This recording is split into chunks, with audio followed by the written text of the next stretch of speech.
Hi all welcome to Mehrin's bake. ഇന്ന് നല്ലൊരു pudding റെസിപ്പിയാണ്. പൈനാപ്പിൾ പുഡിംഗ് ആണ് ഇന്ന് തയ്യാറാക്കുന്നത്. അത് രണ്ട് മെത്തേഡിലാണ് തയ്യാറാക്കിയെടുക്കുന്നത്. വീഡിയോസ് ഫുള്ളായിട്ട് കാണുക. സബ്സ്ക്രൈബ് ചെയ്യാത്തവരുണ്ടെങ്കിൽ സബ്സ്ക്രൈബ് ചെയ്യുക. അതോടൊപ്പം തൊട്ടടുത്തുള്ള ബെലൈക്കൺ കൂടി പ്രസ് ചെയ്താൽ ഞാൻ അപ്ലോഡ് ചെയ്യുമ്പോൾ ആ വീഡിയോസിൻ്റെ നോട്ടിഫിക്കേഷൻ നിങ്ങൾക്ക് കിട്ടുന്നതായിരിക്കും.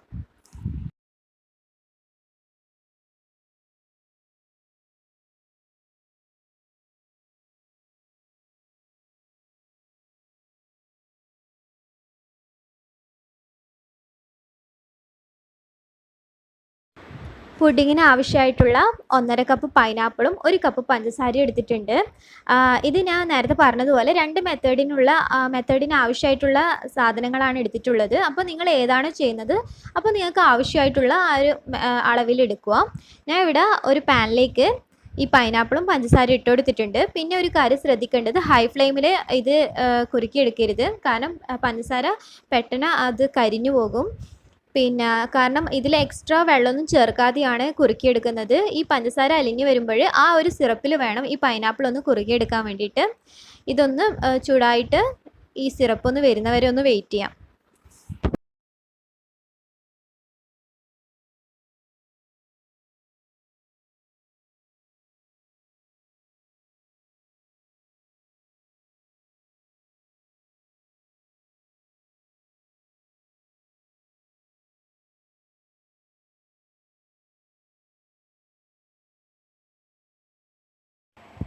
പഞ്ചസാര നന്നായി അലിഞ്ഞു വന്നിട്ടുണ്ട്. ഇനി അതിൻ്റെ ആ സിറപ്പിൽ പൈനാപ്പിളായിട്ട് നന്നായി മിക്സ് ചെയ്തെടുക്കണം. ടോട്ടൽ ഒരു 10 മിനിറ്റ് ഇതൊന്ന് ഇതിൽ കുക്ക് ചെയ്തെടുക്കാം. അതിന് ശേഷം ഇതിൻ്റെ ഫ്ലെയിം ഒന്ന് ഓഫ് ചെയ്തെടുക്കാം.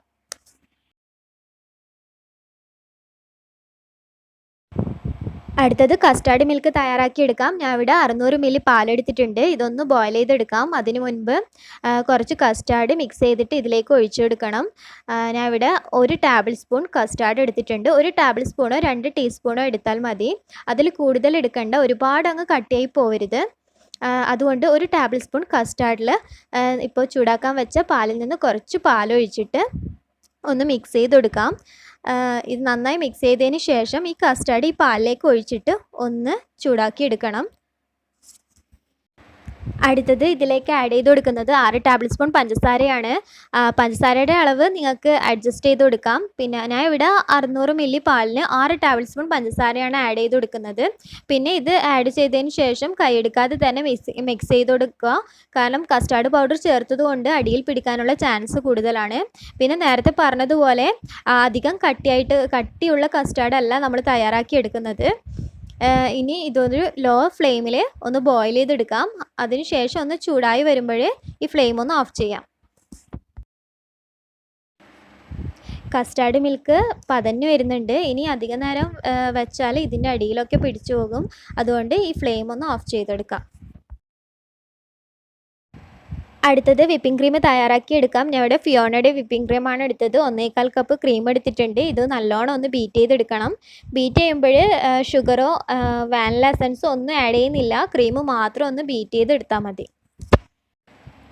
ഈ കേക്കൊക്കെ ഫ്രോസ്റ്റ് ചെയ്യുമ്പോൾ ബീറ്റ് ചെയ്തെടുക്കുന്നില്ല, ആ ഒരു കൺസിസ്റ്റൻസിയിൽ ഈ ക്രീം ഒന്ന് ബീറ്റ് ചെയ്തെടുക്കാം.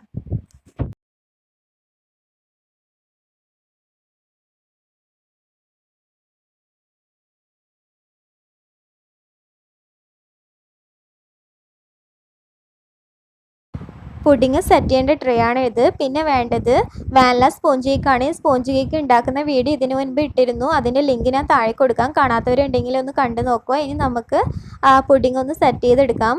അതിന് വേണ്ട കസ്റ്റാർഡ് മിൽക്ക് ഞാൻ ഇതിലേക്ക് ഒഴിച്ചു കൊടുക്കുന്നുണ്ട്.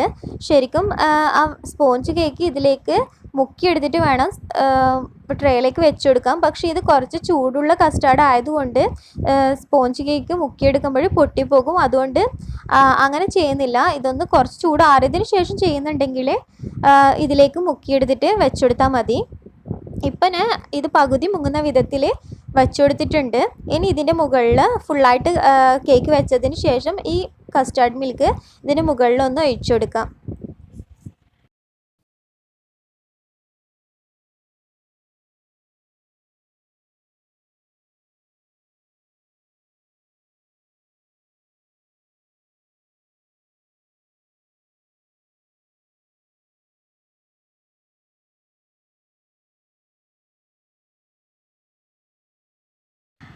അടുത്തത് ഇതിലേക്ക് ഇട്ടുകൊടുക്കേണ്ടത് നേരത്തെ ഷുഗർ സിറപ്പിൽ കുക്ക് ചെയ്ത് വെച്ചില്ലേ ആ പൈനാപ്പിൾ ഇതിന് മുകളിൽ ഒന്ന് ഇട്ടുകൊടുക്കാം. അങ്ങനെ പൈനാപ്പിൾ ഇട്ട് കൊടുത്തിട്ടുണ്ട്. ഇനി അതിന് മുകളിലായിട്ട് നേരത്തെ ബീറ്റ് ചെയ്ത് വെച്ച് വിപ്പിംഗ് ക്രീം ഫുള്ളായിട്ടൊന്ന് സ്പ്രെഡ് ചെയ്ത് കൊടുക്കാം. നേരത്തെ പറഞ്ഞല്ലോ വിപ്പിംഗ് ക്രീം ബീറ്റ് ചെയ്യുമ്പോഴേ ഞാൻ ഷുഗർ പൗഡർ വാനില എസൻസ് ഒന്നും ആഡ് ചെയ്തിട്ടില്ല. നിങ്ങൾക്ക് ക്രീമിന് മധുരം വേണമെന്നുണ്ടെങ്കിൽ 1 table spoon sugar powder add ചെയ്ത് കൊടുക്കാം. അതേപോലെ തന്നെ വാനില എസൻസും ആഡ് ചെയ്ത് കൊടുക്കാം. ചെയ്ത് കൊടുത്തിട്ടില്ലെങ്കിൽ കുഴപ്പമൊന്നുമില്ല, ടേസ്റ്റിന് വ്യത്യാസമൊന്നും വരില്ല. ഇനി ഇതിന് ഫുള്ളായിട്ട് സ്പ്രെഡ് ചെയ്ത് കൊടുത്തതിന് ശേഷം പിന്നെ നേരത്തെ ചെയ്തതുപോലെ തന്നെ അതേ പ്രോസസ്സ് തന്നെ കണ്ടിന്യൂ ചെയ്യാണ് വേണ്ടത്. ഞാൻ ഇവിടെ പാല് കസ്റ്റാർഡ് മിൽക്കിൻ്റെ ചൂട് ആറിയത് കൊണ്ട് ഈ കേക്ക് ഇതിൽ മുക്കിയെടുത്തിട്ടാണ് ഇട്ട് കൊടുക്കുന്നത്. അങ്ങനെ കേക്ക് ഫുള്ളായിട്ടൊന്ന് കവർ ചെയ്ത് കൊടുക്കാം.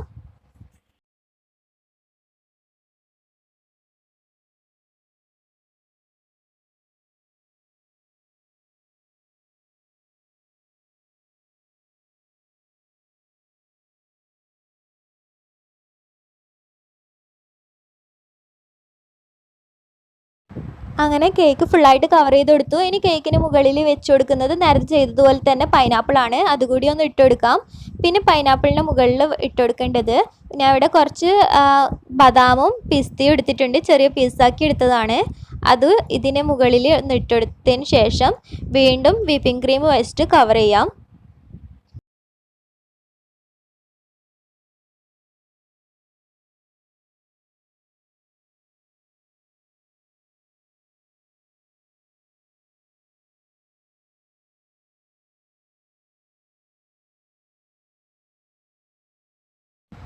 അങ്ങനെ വിപ്പിംഗ് ക്രീം വെച്ചിട്ട് ഫുള്ളായിട്ട് കവർ ചെയ്ത് കൊടുത്തിട്ടുണ്ട്. അവസാനം ടോപ്പിങ്ങിൽ ചെയ്യുന്നത് പൈനാപ്പിൾ ക്രഷാണ്. ഈ പൈനാപ്പിൾ ക്രഷ് ഉണ്ടാക്കുന്ന വീഡിയോ ഇതിനു മുൻപ് ചെയ്തതാണ്. അപ്പോൾ പൈനാപ്പിൾ ക്രഷിൻ്റെയും സ്പോഞ്ച് കേക്കിൻ്റെയും ലിങ്ക് ഞാൻ ഇതിന് താഴെ കൊടുക്കാം. അപ്പോൾ കാണാത്തവരുണ്ടെങ്കിൽ ഒന്ന് കണ്ടു നോക്കുക. ഇനി ഈ ക്രഷ് ഫുള്ളായിട്ടൊന്ന് സ്പ്രെഡ് ചെയ്ത് കൊടുക്കണം. ഇനി ഇതിന് മുകളിൽ ഒന്ന് ഗാർണിഷ് ചെയ്ത് കൊടുക്കുകയാണ് വേണ്ടത്. ഇത് നേരത്തെ പിസ്തൻ്റെയും ബദാമിൻ്റെയും ബാക്കി വന്ന പീസാണ്. ഇത് വെച്ചിട്ടൊന്ന് ഗാർണിഷ് ചെയ്ത് കൊടുക്കാം.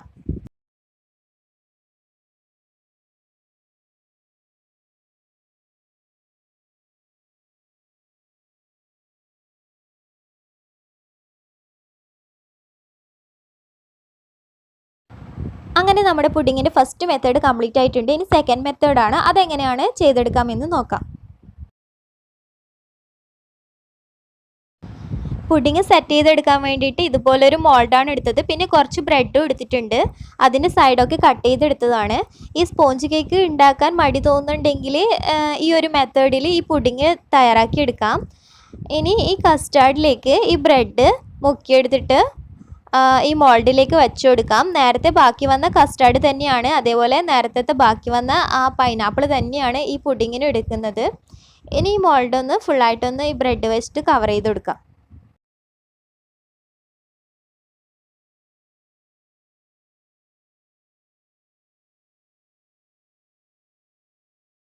ഇനി ബ്രെഡിന് മുകളിലായിട്ട് നേരത്തെ പൈനാപ്പിൾ ഇട്ട് കൊടുക്കാം. പൈനാപ്പിൾ ഫുള്ളായിട്ട് ഇട്ട് കൊടുത്തതിന് ശേഷം നേരത്തെ വിപ്പിംഗ് ക്രീം വെച്ചിട്ട് ഫുള്ളായിട്ടൊന്ന് കവർ ചെയ്ത് കൊടുക്കണം. വിപ്പിംഗ് ക്രീം കവർ ചെയ്ത് കൊടുത്തതിന് ശേഷം പിന്നെ നിങ്ങളുടെ കയ്യിൽ ഏത് ഡ്രൈ ഫ്രൂട്ട്സ് ആണോ ഉള്ളത്, ഇപ്പോൾ പിസ്ത, ബദാം, കാഷ്യൂസ് ഏതാണോ ഉള്ളത് അത് ചെറിയ പീസാക്കിയിട്ട് വിപ്പിംഗ് ക്രീമിന് മുകളിലായിട്ട് ഇട്ട് കൊടുക്കുക. എൻ്റെ കയ്യിൽ ബദാമാണ് ഇപ്പോൾ ഉള്ളത്, അത് ചെറിയ പീസാക്കി എടുത്തിട്ടുണ്ട്, അത് ഇട്ട് കൊടുക്കാം. ഇനി നേരത്തെ അതേ പ്രോസസ്സ് തന്നെ കണ്ടിന്യൂ ചെയ്ത് കൊടുക്കാം.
ഫൈനലി ഒന്ന് ഗാർണിഷ് ചെയ്ത് കൊടുക്കാം. നേരത്തെ പൈനാപ്പിൾ വെച്ചിട്ട് തന്നെയാണ് ഗാർണിഷ് ചെയ്ത് കൊടുക്കുന്നത്. കുറച്ച് മതി, കുറച്ചൊന്ന് ഇട്ട് കൊടുത്ത് പിന്നെ കുറച്ച് ബദാമും ഇട്ടിട്ടൊന്ന് ഗാർണിഷ് ചെയ്തെടുക്കാം. ഇനി ഇത് കുറച്ച് ടൈം ഒന്ന് ഫ്രിഡ്ജിൽ വെച്ചിട്ട് സെറ്റ് ചെയ്തതിന് ശേഷം ഒന്ന് സെർവ് ചെയ്യാം. അങ്ങനെ 2 മെത്തേഡിലും പൈനാപ്പിൾ പുഡിംഗ് ഇവിടെ റെഡി ആയിട്ടുണ്ട്. ഒന്ന് സ്പോഞ്ച് കേക്ക് പൈനാപ്പിൾ പുഡിങ്ങും മറ്റൊന്ന് പൈനാപ്പിൾ ബ്രെഡ് പുഡിങ്ങും ആണ്. രണ്ടും നിങ്ങൾ ട്രൈ ചെയ്ത് നോക്കുക, ഫീഡ്ബാക്ക് അറിയിക്കുക. ഇഷ്ടപ്പെട്ടാൽ വീഡിയോ ഷെയർ ചെയ്യുക. അടുത്ത ദിവസം നല്ലൊരു റെസിപ്പിയായി കാണുന്നത് വരെ ബൈ.